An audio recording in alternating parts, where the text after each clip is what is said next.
Before I got saved, or before I got born again, I wanted to be a business entrepreneur. I wanted to do business because I felt like I had the ability to do business, and also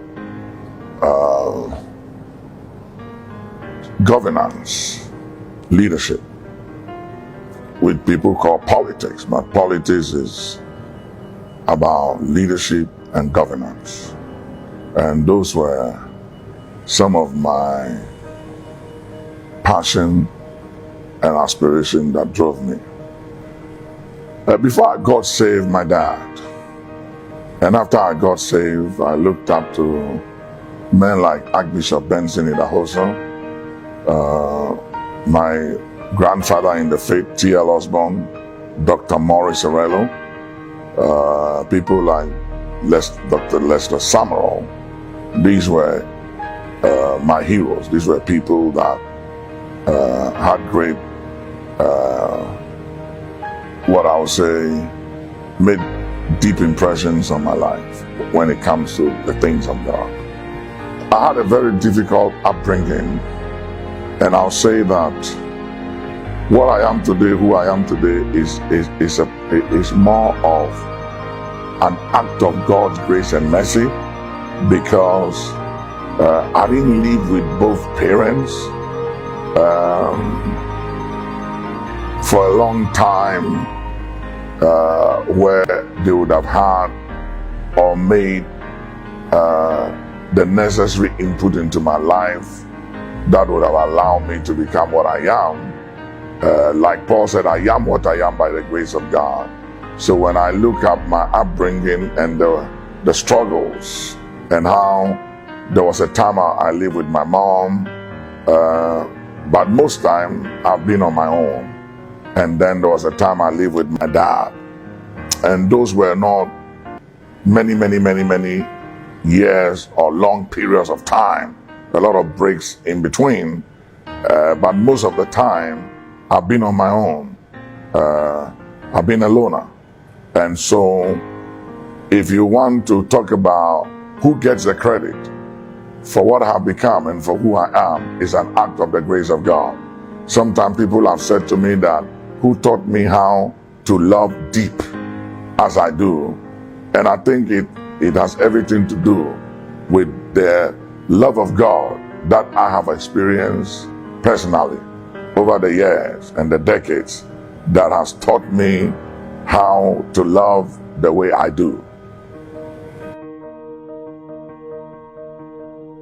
I would say the Psalms, because when I look at the life of David and I look at my life, I see a lot of similarities. When I look at the amount of conflict and challenges I encountered before I was born, and throughout my youth and my life, the levels of warfare and contentions and conflict, the Psalms really speaks to my life. And so it's as much as there are so many other books that impact me deeply, the Psalms are my favorites. I would say they should study the book of Proverbs. They should study the book of Proverbs, and must also understand that shortcuts in life and in ministry will always cut you short. And as much as possible, they should avoid taking shortcuts and always go the extra mile in life and in the things of God especially, and for whatever they do in life and in God, going the extra mile will take one far. And building character than charisma, than gifting, and than anointing. Character. It's always better than charisma, anointing, and gifting. Character will take you where anointing, gifting, and charisma can take you. Anointing, gifting, charisma can open a door for you. But how long you stay in there, how long you last, how long you endure when you get there or when you get up.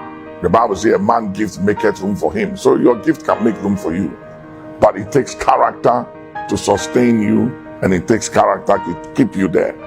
By anointing and gift and charisma and fame, you can rise. But how long you stay on top has everything to do with character. So I will encourage the young generation to dwell and to build more on character than charisma, anointing, fame, and gifting. I think for me,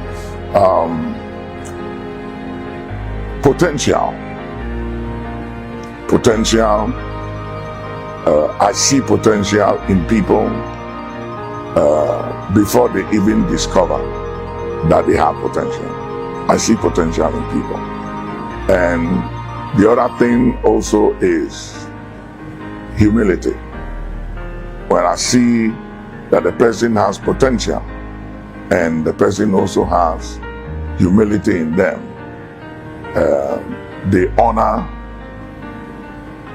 the principles of God, and simple principles like honoring your father and your mother, honoring the elderly, doing people right, and not be one that abuses people or take advantage of people or exploit people, but doing people right. Those are qualities that when I see in people, I'm attracted to them, and it motivates me to want to reach out to them and to want to help them.